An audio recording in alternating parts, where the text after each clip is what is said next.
The Academy Awards will soon recognize the stunt community with an Oscar for achievement in stunt design. To celebrate this honor, we are retroactively nominating 5 films from a classic year, as if the award had always existed. This retrospective focuses on 1970.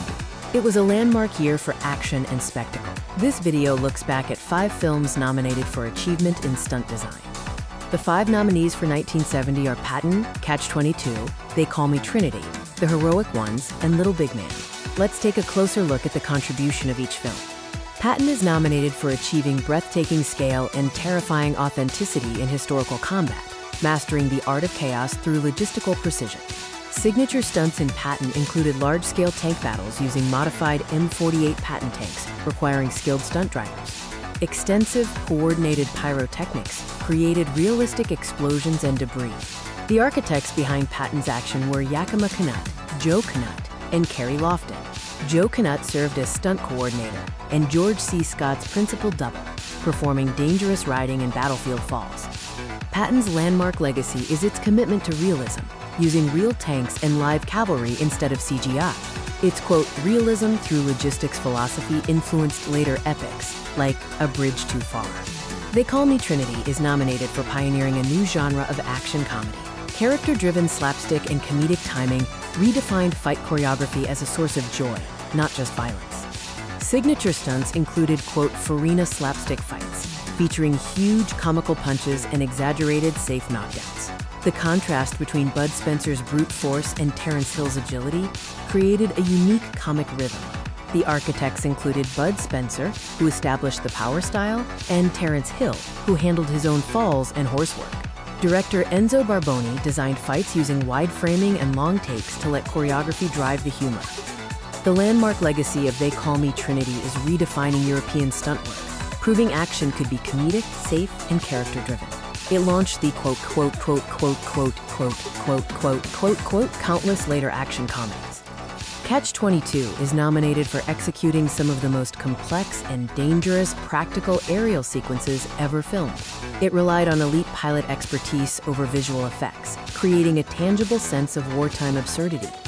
Signature stunts included a one-take sequence with actors amidst controlled aerial activity, showcasing precision and risk. The formation takeoff of numerous B-25s was described as one of the most dangerous stunts imaginable.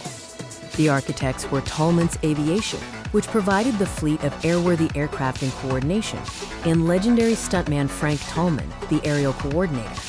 Director Mike Nichols favored controlled, methodical aerial choreography. Catch-22's legacy is a testament to an era of filmmaking that used real planes, real pilots, and real formations at dangerously low altitudes. The result is an air war that feels absurd, terrifying, and mechanical, matching the film's tone. The Heroic Ones is nominated for blending authentic martial arts with operatic cinematic choreography, pioneering large-scale melee combat, and establishing the stunt team as a primary storytelling tool.